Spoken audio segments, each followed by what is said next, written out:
Kalau kita perhatikan, dalam pernikahan itu ada urusan surga dan neraka. Bukan masalah enak di dunia saja, bukan masalah senang-senang di dunia saja. Hati-hati Pak, punya anak laki-laki, punya anak perempuan. Bukan kita larang mereka bergaul dengan teman-temannya yang beragama berbeda. Enggak, bergaul silahkan. Berhubungan baik, berbuat baik kepada umat non-muslim silahkan, tapi jangan sampai kebablasan, kemudian senang lalu pengen menikah dengan temannya yang beda agama atau kenalannya yang beda agama. Jangan Pak, ini urusan surga neraka. Ini bukan kata saya, kata Allah, ulaika yad'una ilan nar wallahu yad'u ilal jannah wal maghfirati bi'idznih. Jadi hubungan perkawinan itu erat dengan masalah surga dan neraka. Kenapa? Karena di dalam pernikahan, di dalam keluarga itulah disebarkan, ditanamkan, disemaikan nilai-nilai iman kepada Allah Subhanahu. Kalau emak atau bapaknya enggak beriman, bagaimana mendidik anak? Pasti dia mendidik anak-anaknya sesuai dengan keyakinannya. Sesuai dengan keyakinannya. Yang dekat dengan anak siapa? Ibu. Ibu ini akan mendidik anak-anaknya sesuai dengan akidahnya. Jadi riskan menikah laki-laki muslim dengan wanita musyrik atau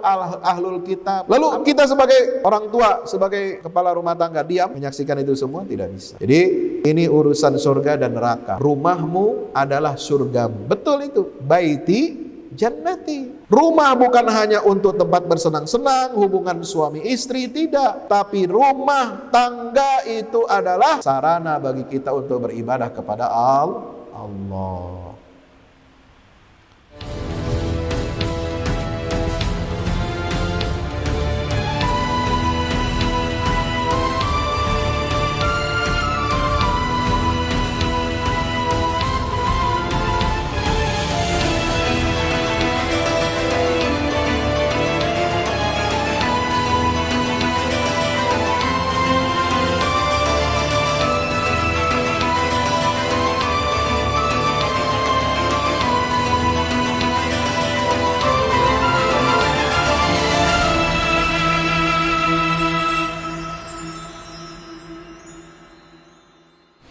Assalamualaikum warahmatullahi wabarakatuh.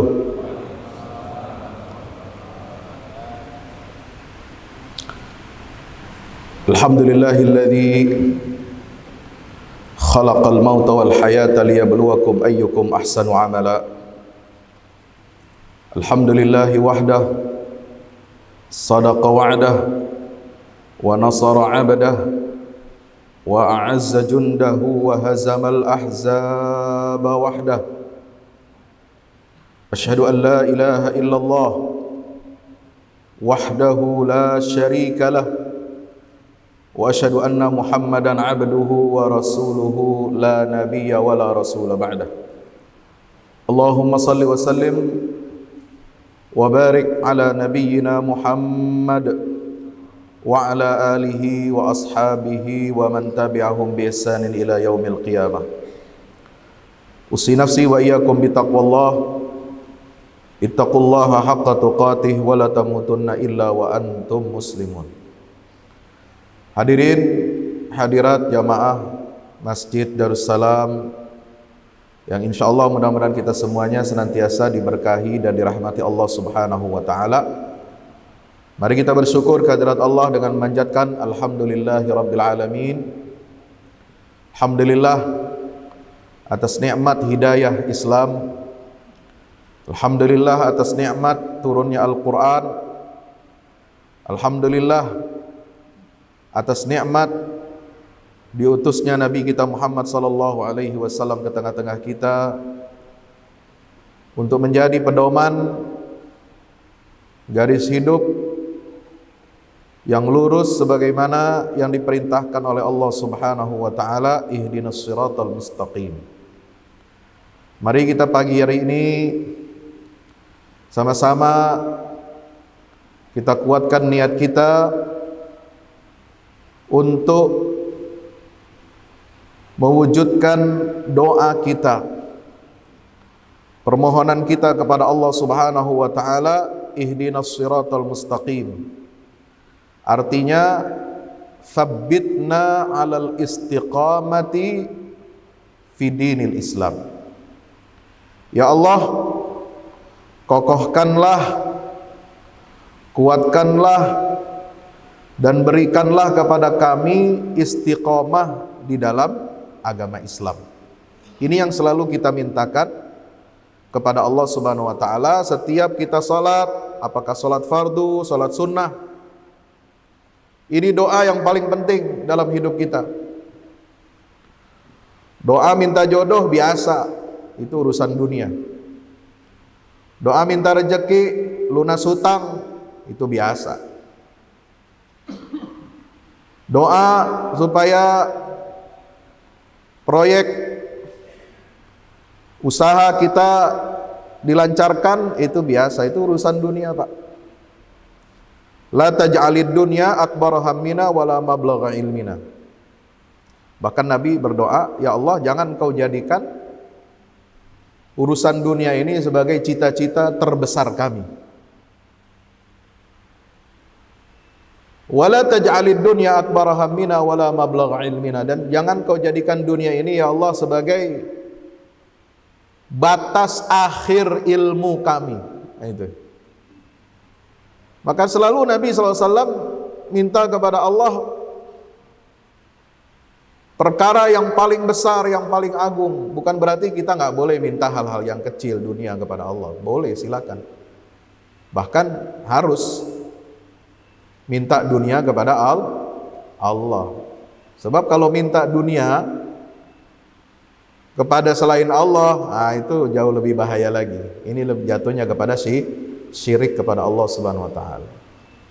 Tapi yang kita mintakan kepada Allah adalah urusan-urusan akhirat. Kalau urusan akhirat dapat keridhaan Allah kita raih, maka dunia pasti akan ikut. Insya Allah. Salah satu bentuk istiqomah dalam beragama, hadirin yang dimuliakan Allah Ta'ala, adalah bagaimana kita bisa mentaati syariat Islam. Bukan hanya dalam perkara ibadah mahdhah, salat, zakat, puasa, haji, sedekah, baca Quran, zikir, sholawat, tetapi juga mentaati syariat Allah dalam aspek kehidupan yang sangat penting, yaitu bagaimana kita membangun keluarga. Bahkan di antara maqasid atau tujuan terbesar Al-Quran diturunkan, sebagaimana ditulis oleh Sayyid Muhammad Rashid Ridha, juga Syekh Yusuf Al-Qaradawi, di antaranya adalah bagaimana hamba Allah ini membentuk keluarga yang dapat menjaga nilai-nilai akidahnya. Karena kawin, nikah itu bukan hanya untuk senang-senang, Pak, ya, betul. Kalau senang-senang dalam perkawinan, hubungan seksual itu ada batasnya, ada umurnya. Selama masih kuat, masih muda, oke. Tapi ada batasnya. Mencari kesenangan dunia dalam perkawinan itu bukan tujuan syariat.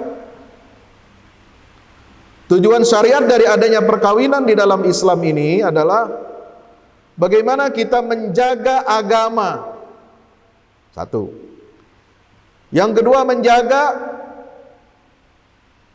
keturunan, melanjutkan regenerasi kehidupan manusia, ada reproduksi. Ya. Yang ketiga, hifzul ird. Kalau tadi yang pertama hifzuddin, jaga agama. Jadi fungsi perkawinan itu dalam Islam adalah menjaga agama kita. Makanya kata Nabi SAW, ya, orang yang menikah itu berarti dia telah menjaga separuh agamanya. Sisanya harus kita usahakan lagi. Yang kedua tadi menjaga keturunan. Ini keturunan ini harus ada terus. Wa batha minhuma rijalan katsiran wa nisaa. Enggak boleh putus manusia. Ya. Makanya kalau ada orang kampanye dari Amerika, dari barat, negara-negara Eropa, sampai tim sepak bola, ya, Piala Dunia, kampanye propaganda LGBT. Itu untuk apa? Untuk menghancurkan institusi keluarga, membuat manusia ini punah, ya. Depopulasi penduduk dunia, itu tujuannya. Maka syariat itu melawan segala bentuk perkawinan sesama jenis. Yang ketiga adalah menjaga kemuliaan, kehormatan, menjaga kemaluan kita. Ini tujuan syariat. Untuk melakukan hubungan biologis, karena hubungan seksual ini adalah kebutuhan asasi manusia, sama seperti makan, minum, ya, butuh tempat tinggal, sandang, pangan, papan, ada kebutuhan seks.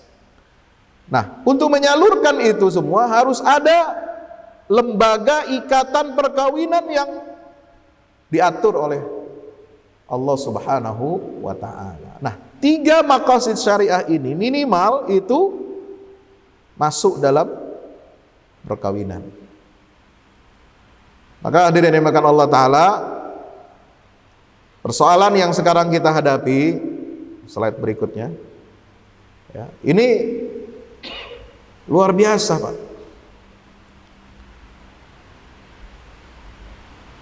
Banjir, ya, banjir bandang, air katulampa meluap, ya, itu nggak sebanding dengan bahaya banjir arus liberalisme. Itu nggak ada apa-apanya, ya. Liberalisme ini yang melahirkan dekonstruksi syariat. Perkara-perkara pokok dalam syariat ini dibongkar. Kalau kita mau bongkar rumah, kita mau renovasi, nggak masalah, itu ada aturannya, ya. Kita mau bikin rumah baru, renovasi, masjid baru, tapi kita tidak bisa membongkar pondasinya, ya. Mau ditambah fasilitasnya, mau dilebarin, mau digedein, mau dinaikin tingkatnya, silakan. Ada yang perlu dibongkar temboknya, bisa. Tapi struktur pondasi nggak bisa. Syariat pun begitu. Perkara-perkara pokok dalam syariat, usulus syariah, ayat-ayat yang muhkamat itu nggak bisa diotak-atik. Dia ketetapan yang sudah baku dari Allah Subhanahu wa ta'ala. Hati-hati, ya. Ini sejak 2001, sejak awal reformasi, kalau dalam dunia global itu sejak Amerika meluncurkan perang melawan terorisme global, fundamentalisme dan radikalisme, maka seiring dengan itu negara-negara barat, donatur-donatur barat itu meluncurkan program liberalisasi agama, terutama Islam di negeri-negeri kaum muslimin. Maka dikampanyekanlah hak asasi manusia, masuknya melalui apa? Pintu demokrasi, kebebasan dan hak asasi manusia. Maka mulai 2000 setelah bom yang menghancurkan gedung kembar WTC itu, ya, dunia ini disibukkan untuk perang melawan terorisme. Nah, untuk menundukkan dan menjinakkan umat Islam yang katanya cenderung ajaran Islam itu mengajarkan kepada terorisme, radikalisme, fundamentalisme, maka supaya orang Islam tidak jadi radikal, tidak jadi fundamentalis, maka paham keagamaannya harus jadi liberal. Dan ini sekarang yang sedang kita hadapi. Makin kemari makin gila, Pak. Nauzubillah min dzalik. Ya. Coba Bapak searching di Google kawin beda agama di Indonesia. Setahun ini 2022 kita udah dari penghujung tahun nih. Ini mau ke tahun ganti, tahun baru ya. Itu tidak kurang ada 3 kali keputusan pengadilan negeri di Indonesia yang mengesahkan perkawinan beda agama. Padahal undang-undang menolak, tidak mengakui, dan kompilasi hukum Islam apalagi tidak mengesahkan perkawinan beda agama. Undang-Undang Nomor 1 Tahun 1974 tentang perkawinan. Kitab kompilasi hukum Islam yang berlaku di seluruh pengadilan agama di Indonesia tidak mengesahkan perkawinan beda agama. Tapi 3 pengadilan negeri memutuskan untuk mengesahkan perkawinan beda agama. 1 di Pontianak tanggal 17 Maret. Lihat aja beritanya. 2 di Surabaya kemarin tengah tahun 16 Juni. Dan yang terakhir di Yogyakarta tanggal 16 Desember kemarin. Ini fenomena apa ya? Ini nggak main-main, Pak. Ini kalau istilah kecurangan pemilu namanya TSM. Apa TSM?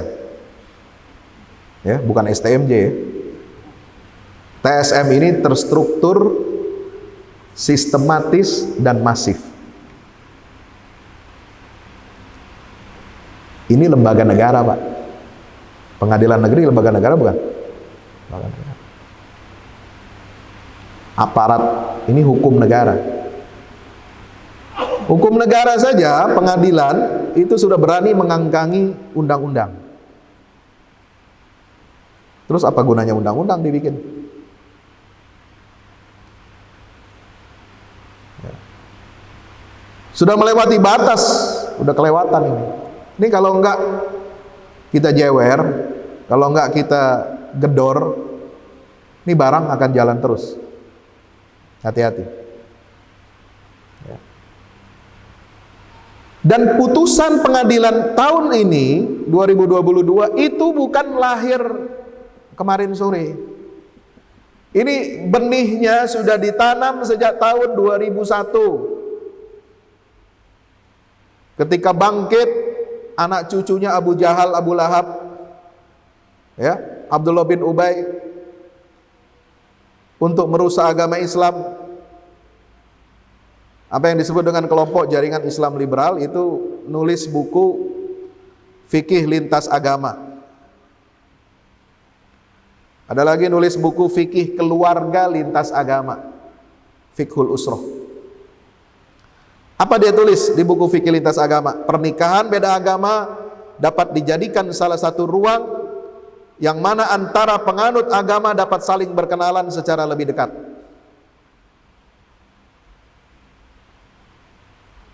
2. Tujuan dari diberlangsungkannya pernikahan adalah untuk membangun tali kasih sayang, mawaddah warahmah.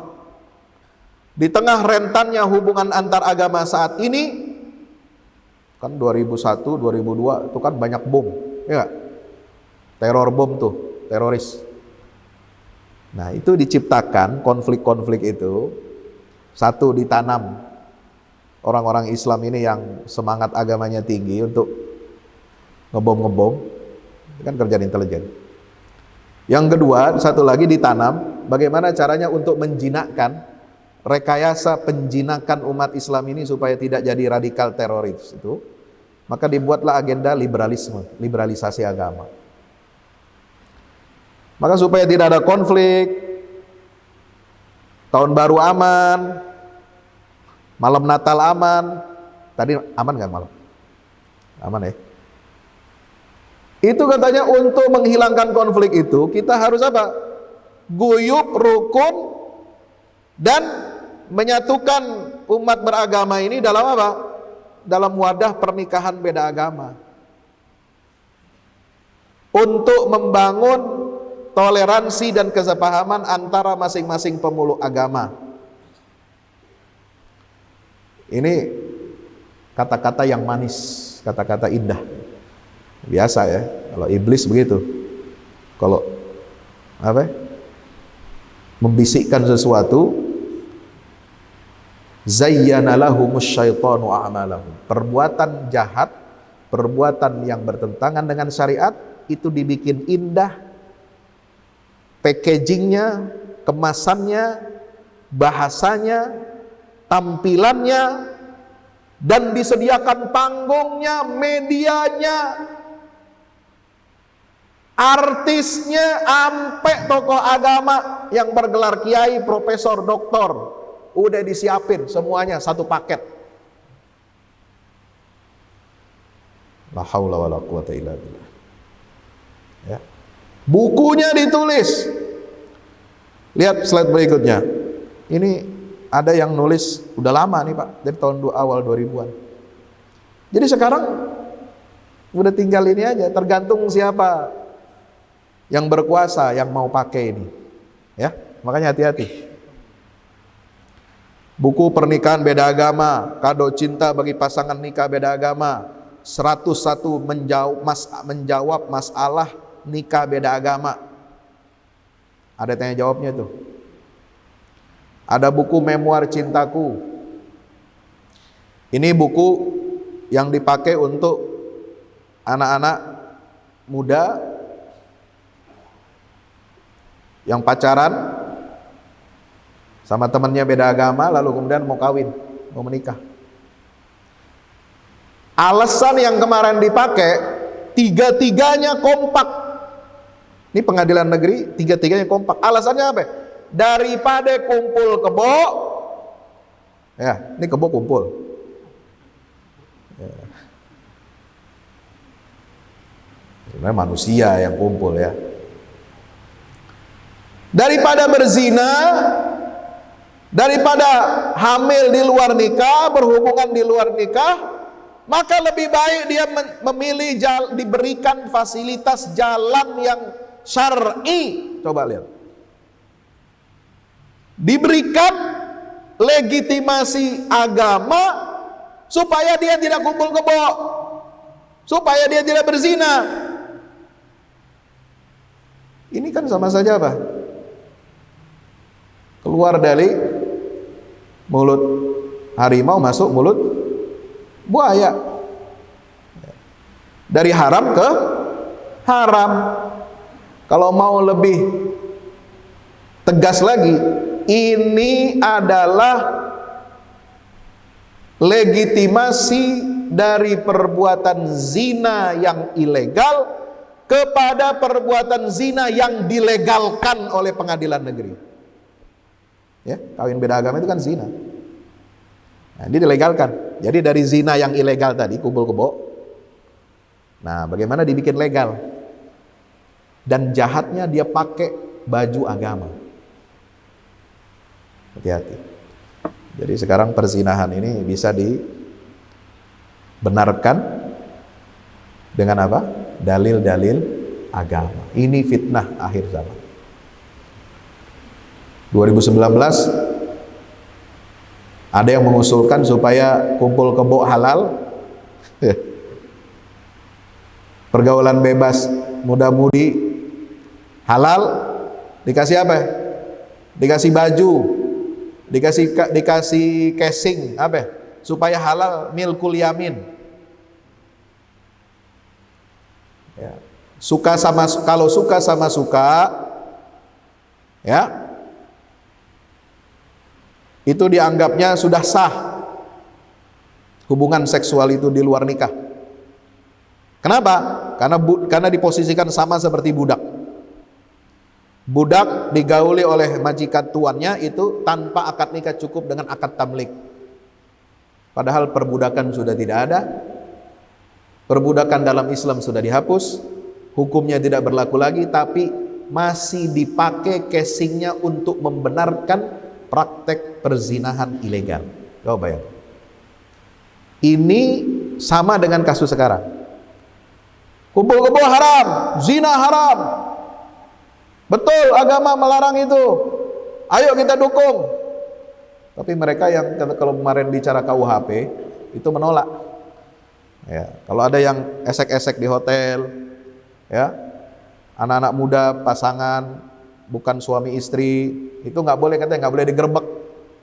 Itu kata menterinya kemarin di podcast. Ada yang pernah lihat? Nggak bisa. Jadi bingung saya. Ini lu bilang zina ilegal, ya, tapi kagak boleh digerebek. Mau dihalalkan lagi dengan cara apa?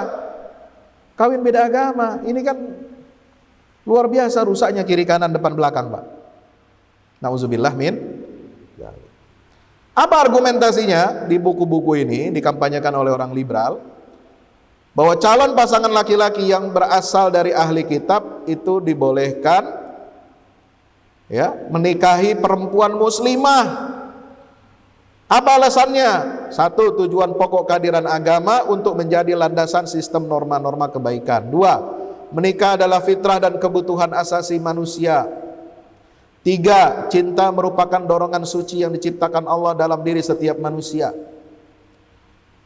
Makanya kalau menikah itu katanya boleh, ya, beda ras, beda suku. Ya, kalau bapak-bapak sih ya seneng aja ya. Kalau nikah campur dengan beda ras, beda suku, Jawa sama Arab, kan keren. Ya. Apalagi Batak sama Eropa. Wow. Ya kan? Katanya perbaiki keturunan, perbaikan keturunan katanya. Beda negara boleh, beda bangsa boleh, beda adat istiadat boleh. Kenapa kita tidak membolehkan pernikahan beda agama? Itu yang selalu didengung-dengungkan. Agama tidak boleh jadi alat pemisah antar umat manusia. Agama justru harus menjadi alat pemersatu. Oh, hebat, keren kelihatannya casingnya. Mempersatukan umat manusia termasuk dengan cara kawin beda agama. Tapi ini kalimatu haqqin urida biha batil. Sebagaimana kalau ada yang mengatakan daripada kumpul kebo, daripada berzina, lebih baik ente kawin beda agama. Nih ada yang membolehkan. Itu kata siapa? Ali bin Abi Thalib dulu ketika membantah ucapannya orang-orang Khawarij, inil hukmu illa lillah, tidak ada hukum kecuali milik Allah. Keputusan hakim manusia itu, ya, tidak berlaku. Itu kata Imam Ali bin Abi Thalib, kalimatu haqqin urida biha batil. Kalimat yang kelihatannya bagus, benar, hak, tapi intinya kalau ditelisik itu adalah kebatilan. Menghalalkan sesuatu yang haram tapi jatuh kepada keharaman yang lebih besar daripada yang tadi. Paling tidak sama keharamannya, dampak madaratnya. Yang keempat, nikah beda agama itu adalah syariat suci. Dia juga jadi solusi alternatif yang lebih baik serta lebih membawa kebaikan bagi kedua pasangan daripada memilih jalan non syariat. Ini ada di buku, Pak, Kado Cinta Pak bagi pasangan nikah beda agama, dan ini yang dipakai oleh, jangan-jangan nih hakim baca ini buku ini. Dan mereka sudah buat FGD, fokus group discussion, untuk sosialisasi kepada hakim-hakim itu. Ini gak main-main, Pak. Kalau umat Islam hanya asik sholat berjamaah, asik zikir, baca Quran, sholawatan, majelis zikir, tapi nggak peduli sama hal-hal begini, bahaya.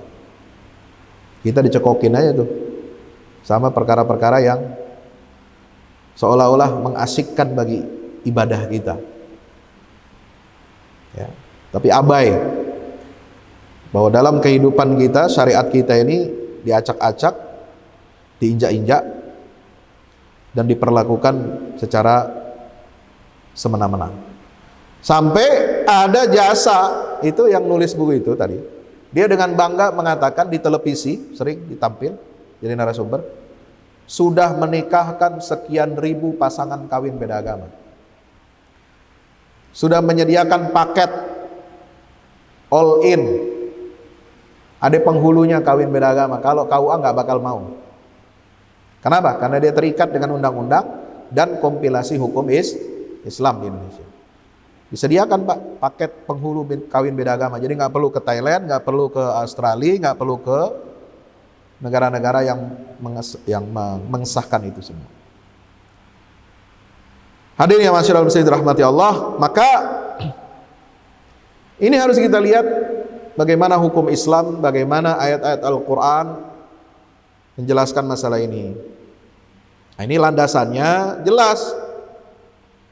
Di dalam surah Al-Baqarah ayat 221 dan surah Al-Mumtahinah ayat 10 serta surat Al-Maidah ayat 5. Ya. Jadi kalau bicara tentang perkawinan beda agama, maka itu dibagi menjadi dua dalam syariat, dalam fikih. Satu,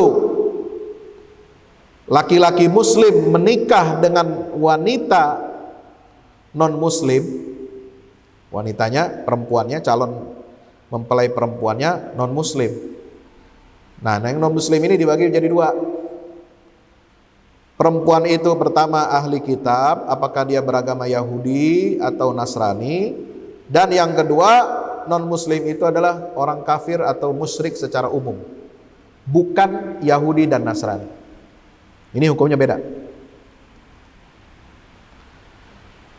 Jenis perkawinan beda agama yang kedua adalah kalau perempuannya muslimah, sementara calon suaminya laki-lakinya itu non-muslim. Apakah dia orang musyrik atau dia ahlul kitab? Ulama sepakat ijma berdasarkan ayat 221 surah Al-Baqarah dan ayat 10 surat Al-Mumtahinah dan ayat 5 surat Al-Maidah, bahwa dari keempat model perkawinan beda agama ini, 3 yang mutlak haram. Ya. Satu, laki-laki muslim menikah dengan wanita musyrik. Yang kedua, perempuan muslimah menikah dengan atau dinikahi oleh laki-laki musyrik dan ahlul kitab. Ini 3 mutlak haram. Hanya satu yang ulama berbeda pendapat. Ya, karena ayat redaksi mantuk daripada surat Al-Maidah 5 membolehkan laki-laki muslim menikah dengan wanita ahlul kitab Yahudi Nasrani. Itu pun dengan syarat. Apa syaratnya? Para ulama mengatakan, termasuk Buya Hamka itu menjelaskan dengan indah dalam tafsir Al-Azhar, Profesor Dr. Hamka, syaratnya kalau laki-laki muslim mau menikah dengan wanita ahlul kitab yang agama Yahudi atau Nasrani, syaratnya imannya harus kuat. Ya. Bukan aminnya aja yang kuat. Iman yang kuat. Bukan hanya finansialnya yang kuat. Bukan hanya fisiknya yang kuat. Tapi imannya harus kuat. Dan dia harus berdakwah kepada istrinya yang ahlul kitab. Yang ketiga, dia harus mendidik anak-anaknya sesuai dengan Islam. Jangan sampai anaknya ikut agama ibunya. Amit-amit kalau anak dan bapaknya ikut agama ibunya. Ini kata Buya Hamka seperti pancingan ikan dibawa lari sama ikan. Paham nggak? Paham nggak? Ente mancing, ya. Mestinya ikan yang ente bawa. Kan hasil mancing nih. Wah, siapa di sini yang mancing mania? Ya. Mau di laut, mau di sungai, mau di danau, mau di empang, ya. Kalau Anda mancing, itu ikan mestinya masuk tali kait pancing, Anda yang bawa, Anda yang ambil, Anda yang dapat. Jangan sampai saking kuatnya itu ikan, ini tali pancingan malah dibawa lari lepas dari Anda. Itu ibaratnya kalau orang laki-laki muslim menikah dengan wanita ahlul kitab tidak punya iman, ya emang rata-rata begitu. Orang yang kawin beda agama emang rada-rada ini. Agamanya juga longgar, ya. Nggak punya iman, tidak punya visi dakwah, tidak mau mendidik anak-anaknya dengan Islam, maka dia akidahnya yang dibawa lari oleh ikan, yaitu siapa? Istrinya. Itu perumpamaan Buya Hamka. Kalau tidak memenuhi syarat ini, tidak boleh. Walaupun dibolehkan oleh Al-Quran. Kenapa? Karena Al-Quran berbicara tentu melihat siapa yang dulu pertama ayat ini diturunkan kepada mereka, yaitu para sahabat Nabi kita Muhammad sallallahu alaihi wasallam. Imannya sahabat kuat-kuat. Sahabat Nabi banyak yang menikah dengan wanita ahlul kitab. Tapi akhirnya mereka, istri-istrinya ini masuk Islam. Ya. Banyak contohnya. Tapi pada satu waktu ada seorang sahabat di zaman Khalifah Umar bin Khattab menyampaikan niatnya untuk menikahi wanita ahlul kitab. Apa kata Umar? Saya tidak izinkan. Ya. Karena masih banyak wanita-wanita muslimah yang perlu diselamatkan. Ya. Anda menyelamatkan wanita muslimah itu lebih jelas daripada mau menyelamatkan katanya, niatnya pengen nyelamatin wanita ahlul kitab. Ini kan kata-katanya. Sama kayak orang mau menikah sama wanita yang hijrah dari dunia malam. Wow, niatnya bagus. Mau nyelamatin Pak Ustadz akidahnya supaya dia benar hijrahnya. Iya benar hijrahnya, mohon maaf ya. Apa sudah dipikir dampak jangka panjangnya? Misalnya apa? Ini perempuan bawa penyakit apa enggak? Minimal kan itu ya. Kalau jaga iman hijrahnya pengajian sih bisa. Ya, bisa diatur tuh. Tapi kalau masalah penyakit kelamin, itu Anda bisa jamin apa tidak? Bahaya apa tidak? Bahayakan kepada Anda atau kepada istri pertama Anda? Ya. Ini yang poligami nih. Mau nyelamatin hijrah katanya. Jangan kita gambling, ya. Mungkin aman buat kita, tapi buat istri kita belum tentu aman, karena kan hubungan suami istri. Itu ya. Nah, ini perumpamaan, ya. Mau menyelamatkan wanita ahlul kitab biar dia beriman, iya. Yang muslimah juga masih banyak. Masih perlu disantuni. Masih perlu dimuliakan.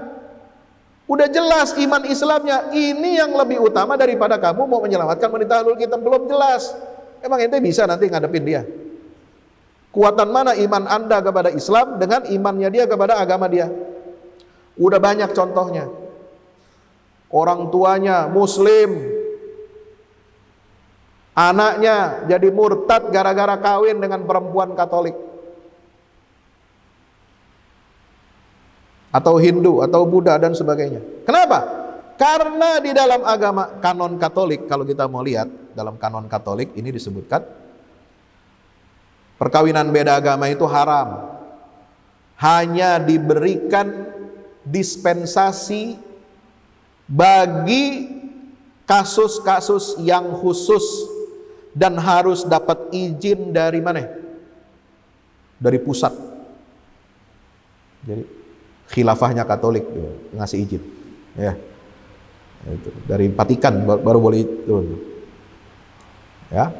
Dengan kondisi khusus. ada syaratnya. Satu, ini berdasarkan kanon Katolik nomor 1125, dia harus berjanji, ini perempuan yang akan menikah dengan laki-laki muslim, akan tetap setia pada iman Katolik. Yang kedua, bersedia membaptis dan mendidik semua anak-anak mereka secara Katolik. Bos, baca bos. Ya, jangan asal mau kawin aja ente sama mereka. Mereka itu punya aturan. Apalagi jamaat mereka ini lebih disiplin. Jamaat gereja itu kan tercatat, Pak. Ya, udah kayak ini aja, administrasi negara itu. Kerja di mana, anak siapa, rumahnya di mana, infaknya berapa. Nah, kalau yang ke masjid Darussalam nggak tahu kita infaknya berapa. Kalau dia catat, ya, 10%-nya lancar apa enggak. Nah, kalau kita zakatnya lancar apa enggak, nggak tahu DKN. Dia lebih disiplin, maka pembinaan keagamaannya jamaat gereja ini itu lebih ketat. Diawasi terus tuh. Kalau ada perempuan mereka yang menikah dengan laki-laki muslim, ini sudah sejauh mana menjalankan misi Kristennya, Katoliknya. Apakah setia kepada iman Katolik? Yang kedua, apakah sudah dibaptis dan dididik semua anak-anaknya secara Katolik atau tidak? Ini akan dievaluasi. Kalau tidak memenuhi syarat ini bisa dicabut izinnya, Pak.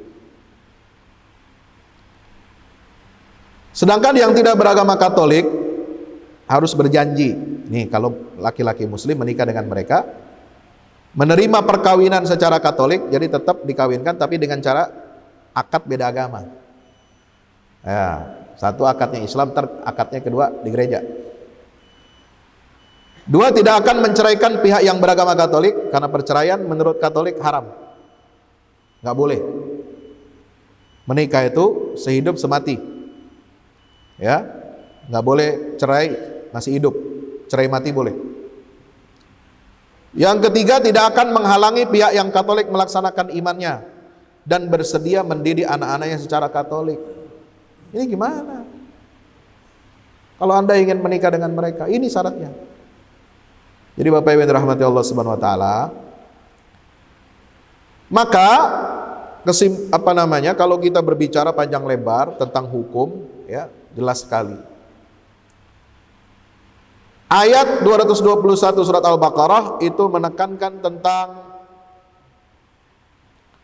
firman Allah Subhanahu wa taala, wala tankihul musyrikati hatta yu'minna wala amatun mu'minatun khairum min musyrikatin walau a'jabatkum wala tunkihul musyrikina hatta yu'minu wala 'abdun mu'minun khairum min musyrikin walau a'jabakum.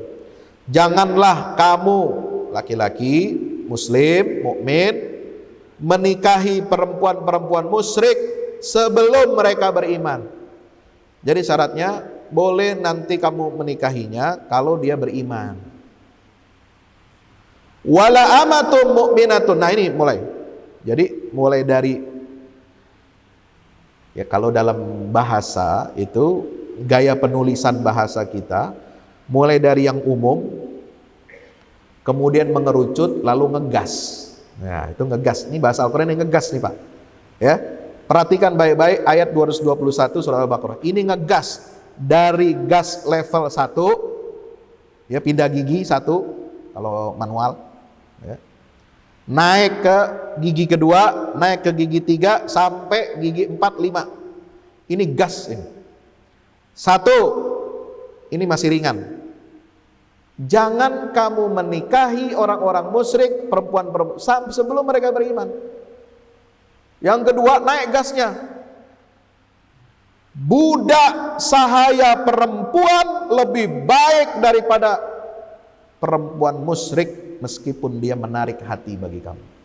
Meskipun dia lebih cantik, lebih kaya, lebih terpandang, lebih terhormat, lebih ini. Tapi kalau kamu menikahi, coba bandingkan. Jadi derajat keimanan itu harus diutamakan melebihi derajat apapun. Harta nomor sekian, kedudukan sosial nomor sekian, kecantikan nomor sekian. Yang pertama dan paling penting adalah iman. La amatun mu'minatun khairum min musyrikatin walau ajabatkum. Walaupun mereka menarik hati kalian, memiliki kelebihan-kelebihan secara duniawi, tapi kalau tidak punya iman, gak ada artinya apa-apa. Yang kedua, ini ngegas lagi. Wala tankihul musyrikina hatta yu'minu wala tunkihul musyrikin. Kalau tadi laki-laki, kitanya yang laki-laki yang mau menikah. Yang berikutnya ini gas buat orang tua yang akan menikahkan putrinya. Wala tunkihul musyrikina hatta yu'minu. Wahai bapak-bapak, wahai para wali, jangan kamu nikahkan orang-orang musyrik laki-laki sebelum mereka beriman. Nggak boleh nikahkan laki-laki musyrik dengan wanita yang beriman, wanita muslimah. Wala 'abdun mu'minun khairum min musyrikin walau a'jabakum. Ya, demi Allah, kata Allah, seorang hamba laki-laki perempuan, laki-laki yang beriman, laki-laki yang perempuan, nggak ada. Ya, itu transgender namanya. Salah, astagfirullah. Ya, janganlah kamu nikahkan laki-laki musyrik, ya, dengan perempuan yang beriman sebelum mereka beriman. Kenapa? Wala 'abdun mu'minun, seorang hamba sahaya laki-laki yang beriman itu lebih baik daripada laki-laki ganteng, kaya, ya, terhormat kedudukannya, tapi dia musyrik, tidak beriman kepada Allah atau menyekutukan Allah Subhanahu wa ta'ala. Nah, mulai masuk ngegas yang terakhir. Ulaika yad'una ilan nar. Mereka laki-laki musyrik atau perempuan-perempuan musyrik itu mengajak kepada neraka. Wallahu yad'u ilal jannati wal maghfirati bi'idnih. Sedangkan Allah mengajak kita semua, kalian semua, ke surga dan ampunan dengan izinnya. Nah, ini gas dari Allah Subhanahu wa ta'ala. Inilah tazkiyatun nafas, penyucian jiwa dalam larangan nikah beda agama. Coba perhatikan, ya, gigi kelima. Nah, ini, ya, gas yang paling pol dari Allah di ayat ini. Mereka mengajak kamu masuk neraka dengan kawin beda agama. Ya, mudah-mudahan sadar kita semua. Ini yang paling intinya. Mudah-mudahan terbuka hati para hakim itu, segera bertobat pada Allah, merubah keputusannya. Ya, kalau dia nggak mau merubah keputusannya, harus ada kekuatan yang lebih tinggi daripada hakim itu untuk merubah keputusan itu, ya, dengan cara-cara yang Allah kehendaki. Ya, makanya pilih wakil rakyat yang benar, pilih pemimpin yang benar, supaya keputusan begini ini bisa dibatalkan. Kalau enggak, ya sami mawon. Ya, hakimnya begitu, rakyatnya begitu, pemimpinnya sama juga menyetujui. Ini repot kita. Nah, ini semua kolektif, Pak. Ini kerja kolektif. Ulaika, mereka ini dengan semua perangkat, dengan semua infrastruktur, mengajak kalian dengan kawin dengan orang musyrik atau orang kafir itu, mengajak kamu untuk ke neraka. Padahal Allah mengajak kamu ke surga dan ampunannya dengan izin Allah Subhanahu wa ta'ala.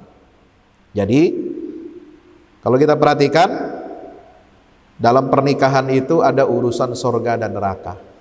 Ya, bukan masalah enak di dunia saja. Bukan masalah senang-senang di dunia saja. Hati-hati.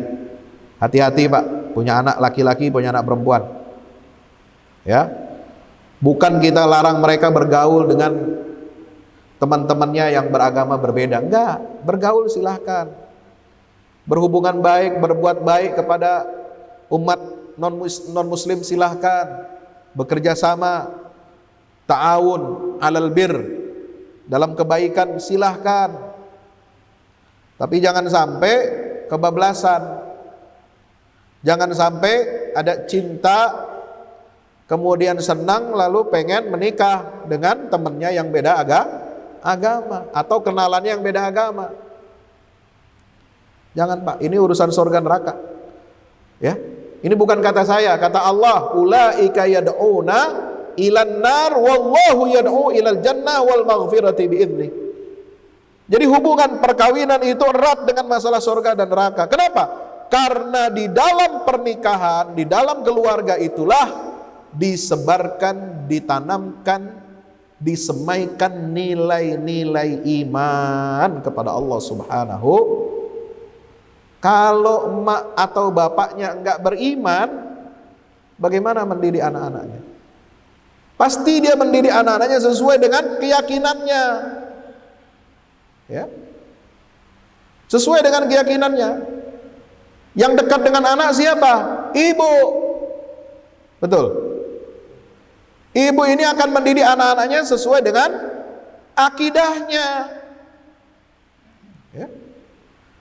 Jadi riskan menikah laki-laki muslim dengan wanita musyrik atau ahlul kitab, apalagi syaratnya di kalangan ahlul kitab ini tadi udah tahu kan, tadi udah saya bacakan, ketat.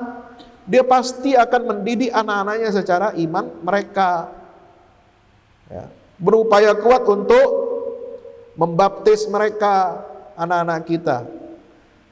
Lalu kita sebagai orang tua, sebagai kepala rumah tangga, diam menyaksikan itu semua? Tidak bisa. Jadi ini urusan surga dan neraka. Rumahmu adalah surgamu. Betul itu. Baiti jannati. Rumah bukan hanya untuk tempat bersenang-senang, hubungan suami istri, tidak. Tapi rumah tangga itu adalah sarana bagi kita untuk beribadah kepada Allah. Apa kaitan pernikahan dengan ampunan Allah? Ada. Kalau kita ingin mendapatkan ampunan Allah, syaratnya apa? Beriman. Kalau nggak beriman, bagaimana dia dapat ampunan Allah? Makanya Allah mengatakan tidak akan diampuni dosa orang yang menyekutukan Allah. Innallaha la yaghfiru ayyushraka bihi wa yaghfiru ma duna dzalika liman yasha. Jadi ini semua tanda-tanda kebesaran Allah agar kita mendapatkan petunjuk dan pedoman hidup selaras dengan kehendak Allah Subhanahu wa taala. Jadi kalau kita lihat di kitab-kitab tafsir, kitab Fathul Qadir, kitab Tafsir Al-Wajiz Profesor Wahbah Zuhaili, itu jelas dengan pergaulan, perkataan dan perbuatan mereka yang menjerumuskan ke neraka, sehingga perbesanan, pergaulan dan persahabatan dengan mereka terdapat bahaya yang besar bagi yang menikahi mereka atau yang menikahkan dengan anak mereka. Hal itu tidak dibolehkan bagi seorang muslim untuk terpapar atau masuk ke dalam bahaya tersebut. Ya, ini.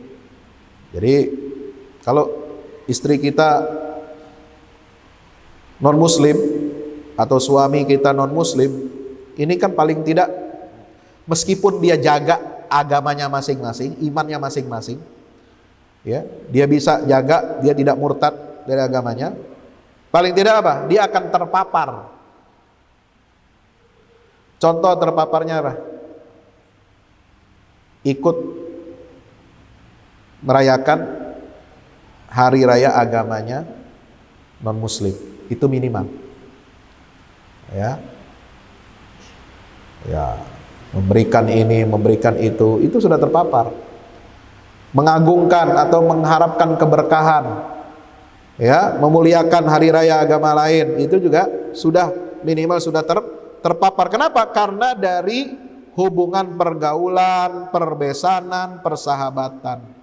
Sementara Allah mengajak kita ke dalam surganya Allah Subhanahu wa ta'ala. Jadi menikah dengan sesama muslim itu lebih selamat dan menyelamatkan dunia serta akhirat kita, insya Allah. Jadi ada timbul bahaya bagi agama.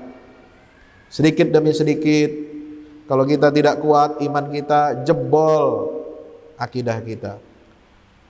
Pertama mungkin ya, mendidik anak tidak sesuai dengan ajaran Islam, atau membebaskan anak terserah dia mau pilih agamanya apa. Loh, ini kan yang terjadi, Pak. Dalam bentuk rumah tangga, kawin campur agama, itu kan biasanya yang terjadi iklimnya apa? Sekuler. Terserah anak, Pak Ustadz, saya mah tetap Islam, Pak Ustadz. Anak gimana, Pak? Ya terserah dia, Pak Ustadz. Mau pilih agama yang mana? Ini sekuler. Ini liberal nih, ini virus. Ya, terserah. Mau pilih yang mana? Enggak bisa terserah. Ya. Orang tua melahirkan anak, kullu mauludin yuladu 'alal fitrah fa abawahu yuhawidanihi aw yunassiranihi aw yumajjisanihi. Anak itu lahir dalam keadaan fitrah tauhid. Bapaknya, orang tuanya, ayah ibunya yang menentukan dia ini beragama Islam, Kristen, Majusi atau Yahudi. Jadi Anda akan bertanggung jawab di hadapan Allah Subhanahu. Kenapa anak yang saya titipkan kepada Anda lahir dalam keadaan fitrah bertauhid kepada aku, kata Allah, kenapa engkau biarkan? Kenapa engkau tidak didik dia tidak dengan tauhid lagi? Kenapa engkau biarkan dia masuk agama lain? Bebaskan pilihan dia ikut agama siapa saja. Ini nanti berbahaya buat keselamatan kita di akhirat. Al-Mumtahinah ayat 10. Ada ujian keimanan. Nah ini lebih luas bahasanya, yaitu untuk orang-orang kafir. Fala tarji'uhunna ilal kuffar. Jangan kamu, wahai orang-orang Islam, mengembalikan wanita-wanita muslimah yang hijrah dari Mekah ke Madinah, yang suaminya itu orang-orang musyrik, orang-orang kafir. Jangan kamu balikin lagi mereka kepada suami-suaminya, karena udah gak ada lagi hubungan pernikahan. Kalau sudah terjadi perbedaan akidah, pernikahan itu sudah tidak ada lagi, batal. Ya, ini dalam Islam itu kan berisanya begitu. Tidak ada waris, tidak ada pernikahan, ya, tidak ada perwalian kalau sudah berbeda agama. Lakum dinukum waliyadin. Ente ikut agama ente, ane ikut agama ane. Kita pisah. Ya, ini Islam, Pak, garis tegas. Ya, bukan garis bengkok Islamnya. Islam ini garis lurus. Akidah yang menyatukan atau memisahkan kita, meskipun kita tetap berhubungan baik. Kita bisa berbuat baik kepada orang tua kita yang beda agama, mantan istri yang beda agama, ya, mertua yang beda agama, kita bisa tetap berhubungan baik, tapi ada garis pemisah yang tegas. Ini jangan disatu-satuin, jangan dicampur aduk yang begini-begini. Ini muamalah tapi berkaitan dengan akidah. La tarji'uhunna ilal kufar. Jangan kamu kembalikan mereka kepada orang-orang kafir, yaitu suami-suami mereka. Lahunna hillul lahum walahum yahilluna lahun. Mereka tidak halal bagi orang-orang kafir itu, dan orang-orang kafir itu tidak halal bagi mereka. Ya, nggak boleh bercampur suami istri. Kenapa? Bercampur suami istri, beda akidah, beda iman, ini akan berpengaruh kepada banyak aspek dalam kehidupan sosial. Ketahanan sosial umat Islam berpengaruh, ketahanan akidahnya umat Islam berpengaruh, terhadap bangunan agama juga berpengaruh. Maka ini semua dilarang oleh Allah. La tumsiku bi'iswabil kawafir. Ini dalam ayat 10. Jangan kamu tetap berpegang pada tali pernikahan dengan perempuan-perempuan kafir. Hendaklah kamu minta kembali mahar yang telah kamu berikan. Ya. Dan jika suaminya tetap kafir, biarkan mereka meminta kembali mahar yang telah mereka bayar kepada mantan istrinya yang beriman. Jadi sampai begitu, Pak. Sampai mahar yang kita bayarkan, ya, itu berhak untuk kita ambil lagi, tarik lagi. Itu kenapa diwanti-wanti oleh Allah? Karena pentingnya iman dan akidah ini. Ya. Kalau ada salah satu suami atau istri yang murtad, mahar kita bisa minta lagi. Apakah istri yang perempuan yang muslimah, dia akan mengembalikan maharnya kepada mantan suaminya yang jadi kafir, murtad?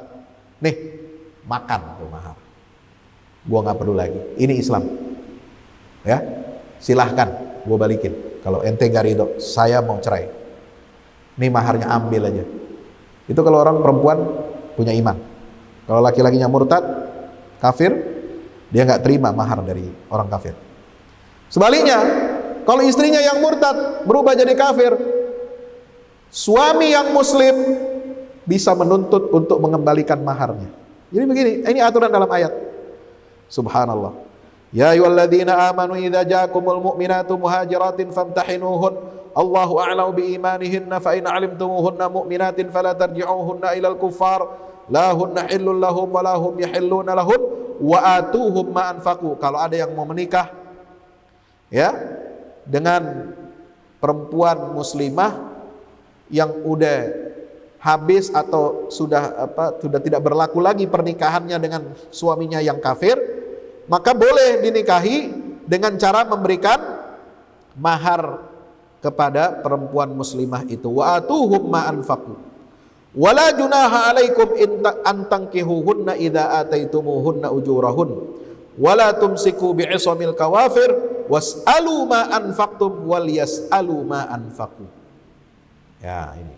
Jadi aturannya sangat ketat di dalam agama Islam. Hendaklah kamu minta kembali mahar yang telah kamu berikan kalau perempuan atau istri kita kafir. Ya, wal yas'alu ma anfaqu, dan jika suaminya tetap kafir, biarkan mereka meminta kembali mahar yang telah mereka bayar kepada mantan istrinya yang telah beriman. Coba. Jelas ayatnya, Pak. Subhanallah. Dzalikum hukmullah yahkumu bainakum. Itulah hukum ketetapan Allah. Wahai para hakim, wahai para pemimpin, ingat, inilah ketetapan hukum Allah. Jangan sekali-kali melanggar, jangan sekali-kali melewati batas ini, jangan sekali-kali mengangkangi dan melawan hukum Allah ini. Ya. Kalau hukum Allah dikangkangi, dilewati batasnya, Anda akan menanggung dosa dan siksanya, kalau tidak di dunia, nanti di akhirat. Hati-hati. Dzalikum hukmullahi yahkumu bainakum wallahu alimun hakim. Allah itu maha mengetahui dan maha bijaksana. Allah itu maha adil dalam memberi hukum kepada kita manusia. Allah itu meluas ilmunya, pengetahuannya tentang urusan hambanya. Allah tidak akan mungkin mensyariatkan sesuatu kecuali di balik itu ada manfaat, dan tidak mungkin Allah melarang sesuatu kecuali di situ pasti ada bahaya, pasti ada madaratnya. Ini prinsip yang harus kita pegang. Ya, sama seperti Allah melarang zina, Allah melarang minuman keras, Allah melarang judi, pasti ada madaratnya. Sama dengan Allah melarang kawin beda agama, pasti ada madaratnya. Apa madaratnya? Madarat akidah. Ya. Kalau minuman keras dilarang oleh Allah, madaratnya apa? Fisik. Otak jadi rusak, jadi mendorong dia bermaksiat, dia berjudi, dia minuman keras, itu madaratnya madarat fisik. Tapi kalau perkawinan beda agama dilanggar, ya, itu larangan itu. Kenapa Allah larang? Karena di situ ada madarat akidah. Madarat bahaya akidah lebih besar, lebih utama daripada bahaya fisik. Mudah-mudahan Allah Subhanahu wa taala jaga iman Islam kita. Kita kuatkan iman Islam kita, akidah anak-anak kita, keluarga kita semuanya mudah-mudahan terhindar dari virus-virus liberal ya yang dapat merusak agama kita baik di dunia maupun di akhirat. Mudah-mudahan bermanfaat. kajian kita pada pagi hari ini. Ya, untuk dalil-dalil keharamannya itu sudah dijelaskan secara panjang lebar oleh para ulama kita di Majelis Ulama Indonesia tanggal 1 Juni tahun 80, ini fatwanya. Ya, kemudian dalam kitab-kitab tafsir juga sudah dijelaskan bagaimana pendapat-pendapat para ulama. Ya, ini tolong kita harus jaga. Ya, harus kita tegakkan fatwa ulama ini, karena fatwa ulama ini yang berkaitan dengan muhkamat, pokok-pokok syariat, tidak boleh kita rubah, tidak boleh kita tentang. Kan ada yang mengatakan, oh itu kan cuma fatwa, fatwa itu bisa berubah. Fatwa berubah kalau dalam masalah muamalah, akad ekonomi, selama memenuhi syarat tidak gharar, tidak ini, tidak itu, tidak riba, tidak ini, tidak itu masih bisa berubah fatwa.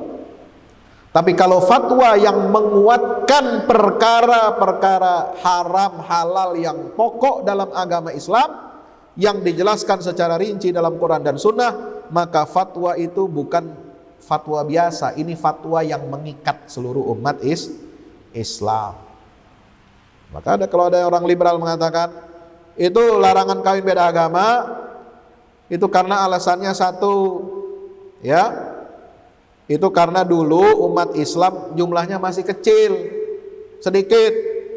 Sekarang umat Islam udah banyak, besar, maka boleh kawin beda agama. Nah ini pernyataan, ya, ngawur, ya. Dia mengaitkan larangan itu dengan sedikit atau besarnya jumlah umat Islam, nggak ada hubungannya.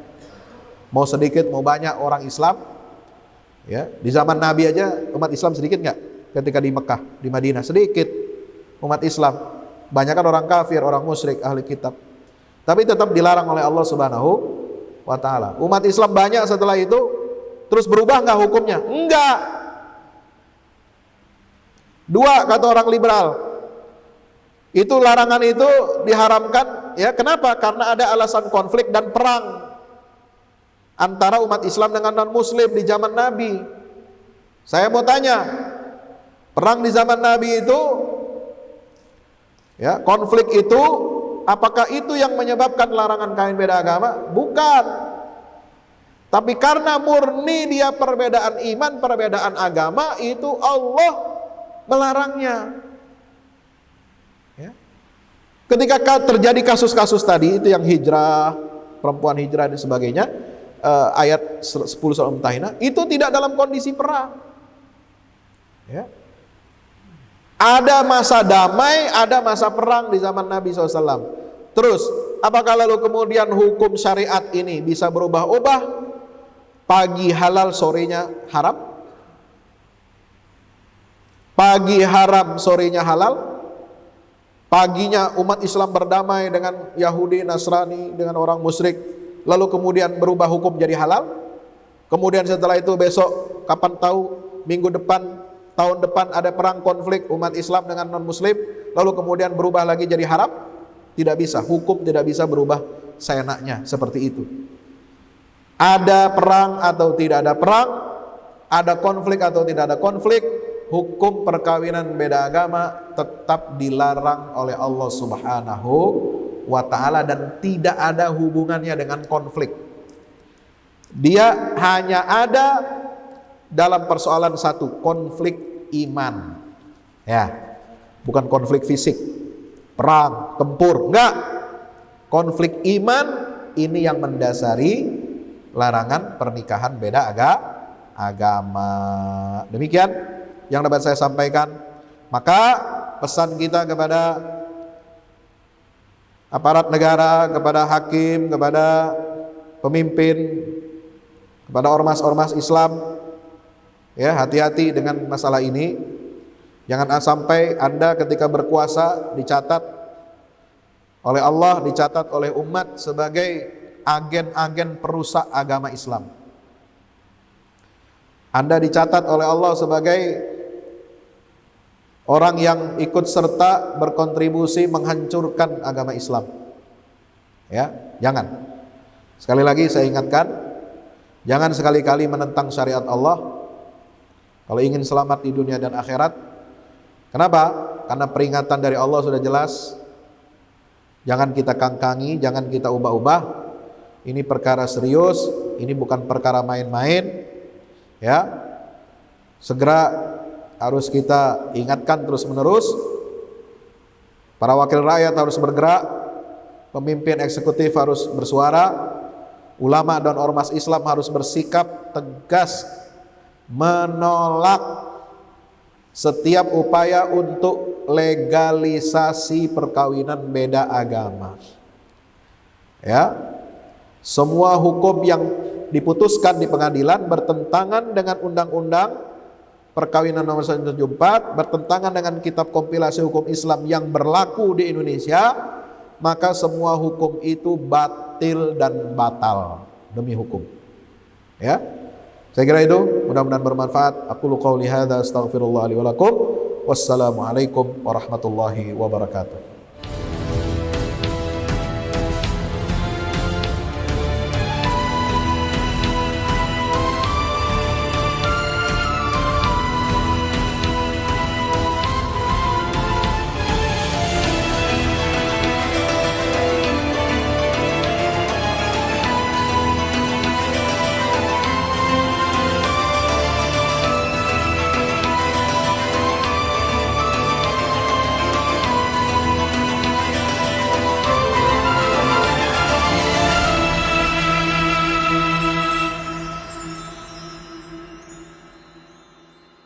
Assalamualaikum warahmatullahi wabarakatuh. Alhamdulillah kita udah selesai pengecoran rooftop ya. Itu apa? Tangga buat ke bawah. Yang ini di atas buat toren 2 biji. Ini semua udah dikeliling tembok. Ya, ini untuk lantai paling atas buat futsal, buat jemuran, buat apa, tanaman hidroponik juga ntar insyaallah ya. Terus support ya teman-teman. Alhamdulillah terus selesai pengecorannya semuanya ya. Ini progres kita terbaru, dan jadi buat olahraga, buat utilities ya, multiguna. Nah, kita turun sini semua. Ini lantai 3. Ini untuk asrama. Ya, untuk kamar-kamar. Untuk kamar-kamar dan nah, di situ musola. Nanti di situ musola, ya. Ini kamar-kamar dan musola buat santri-santri tahfiz kita, insyaallah.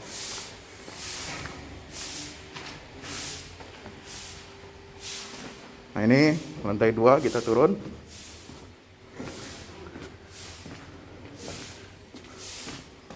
Ini untuk kelas-kelas ya. Kelas-kelas tahfidz, kelas-kelas tadabbur. Insyaallah. Mau udah jadi. Alhamdulillah, berkat dukungan antum semua. Nah, tinggal ke bawah, di sini buat aula. Aula semua di sini ya. Mohon doanya terus, mudah-mudahan berkah, mudah-mudahan cepat jadi finishing. Kira-kira finishingnya ini butuh 1,5 M lagi ya, mudah-mudahan. Al-Fatihah. Al-Fahmu Institute mempersembahkan serangkaian buku karya Ustadz Fahmi Salim LCMA, buku pesan-pesan tauhid untuk negeri di masa pandemi, buku mutiara ilmu-ilmu Al-Quran. Ada diskon 20% untuk buku tafsir sesat 58 esai kritis wacana Islam di Indonesia dan buku kritik terhadap studi Al-Quran kaum liberal. Anda dapat memesannya melalui layanan WhatsApp di nomor 08777 0637192 dengan format pemesanan ketik nama, alamat lengkap, nomor handphone, dan jumlah buku yang diorder. Ongkos kirim di luar harga buku dan menyesuaikan wilayah dengan paket standar. Lampirkan juga bukti transfer Anda ke rekening BNI Syariah di 0631 748573. Tunggu apa lagi? Pesan sekarang.